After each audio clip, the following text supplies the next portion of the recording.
Los hechos son evidentes y por tanto no requieren justificación.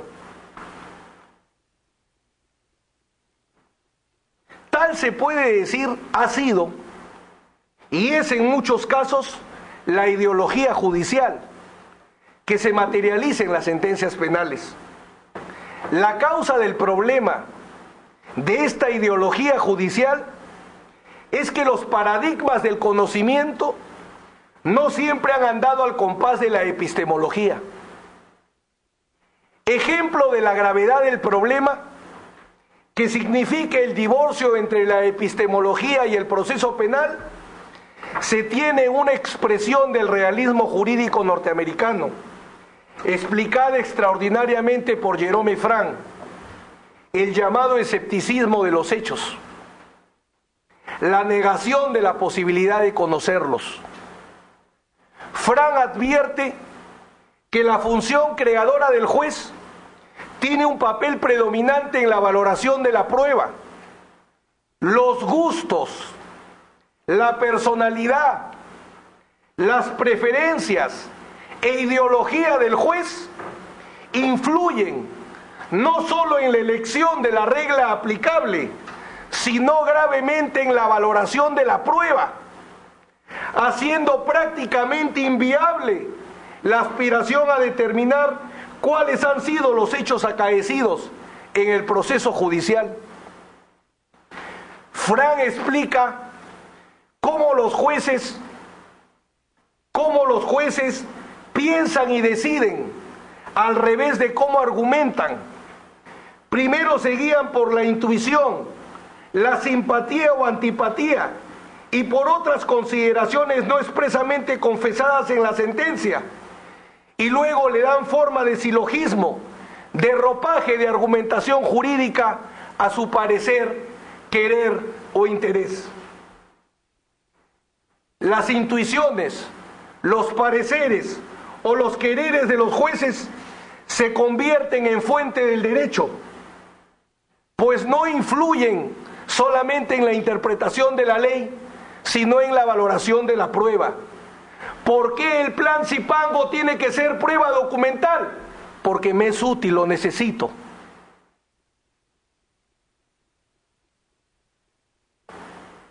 No es necesario explicar si es documento o no. No es necesario explicar cuál es la diferencia entre fuente de prueba y medio de prueba. Necesito el plan Zipango. Y punto. Con eso condeno.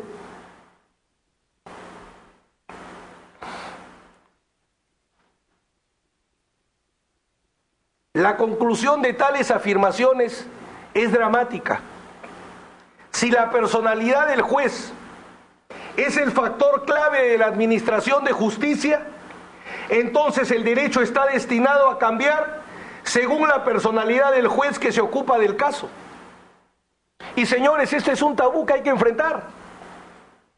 En la primera sala penal anticorrupción superior es un imán de culpables, todos están condenados, nunca hay un absuelto.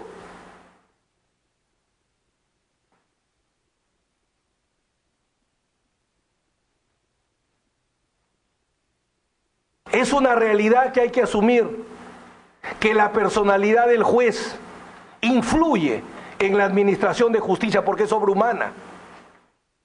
Y toda obra humana está impregnada de quién es el autor.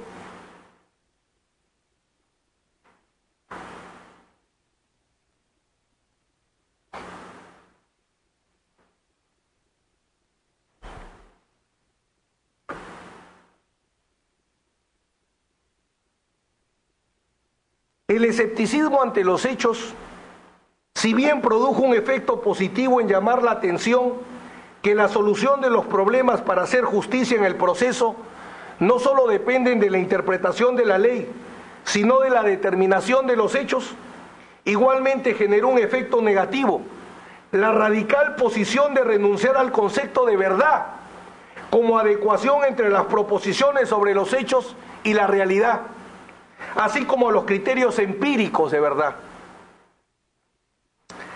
Al ser la verdad lo que cree o quiere el sujeto y no la conformidad de la afirmación sobre los hechos con la realidad, la verdad pasa a ser un acuerdo, lo útil, lo coherente. El objeto del proceso no es alcanzar la verdad, sino la solución de un conflicto.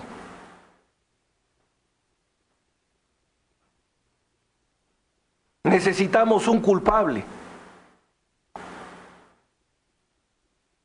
En este momento de la historia no es posible absolver a un presidente. Los académicos no estarían de acuerdo. Los tribunales internacionales no estarían de acuerdo. La comunidad internacional no estaría de acuerdo. Entonces, como nadie estaría de acuerdo, hay que condenarlo.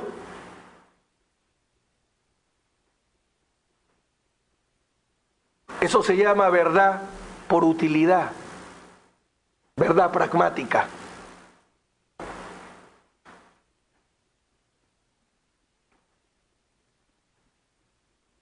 Actualmente, los sistemas jurídicos luchan porque no se produzcan semejantes distorsiones, para lo cual se buscan garantías en la epistemología para alcanzar la verdad en el proceso penal.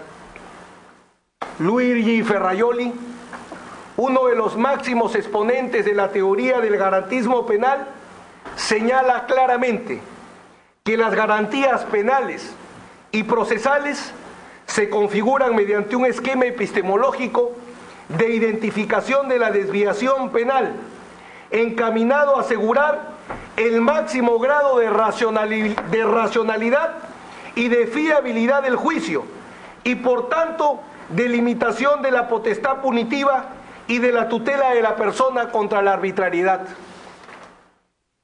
Ferrajoli explica que la función de la garantía de la epistemología en el proceso penal se cumple a través de ciertos requisitos, entre los que destaca el cognoscitivismo procesal. Esto es la determinación concreta de la desviación punible. En cristiano, la determinación judicial de los hechos o la determinación procesal de los hechos. Los hechos se determinan procesalmente. Una discusión que haremos en su momento. ¿La política se puede probar con testimonios?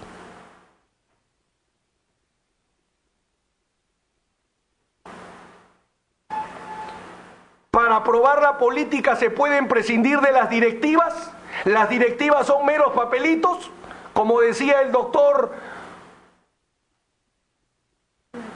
Rivera, para no indilgar a quien no corresponde.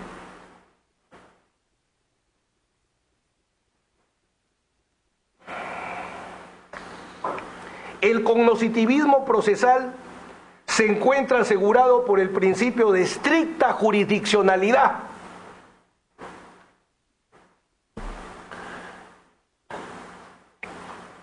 Que se cumple mediante dos exigencias. ¿Cuáles son las exigencias del principio de estricta jurisdiccionalidad? La verificabilidad o refutabilidad de la hipótesis de la acusación en virtud de su carácter asertivo,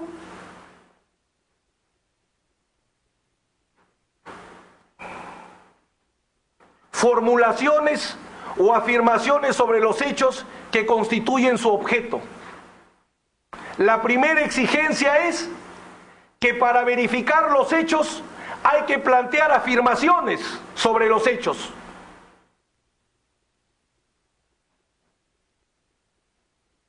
Y la segunda exigencia es que esas afirmaciones, la prueba de las hipótesis de la acusación, mediante los procedimientos que permiten la verificación y la refutación.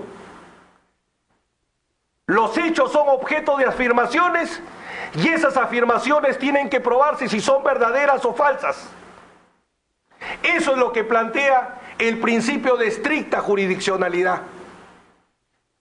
¿Cuáles son las afirmaciones de la Fiscalía para imputar que Fujimori es autor de asesinato?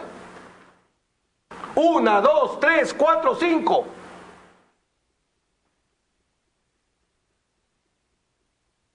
Y segundo, la prueba que establezca su verdad o falsedad.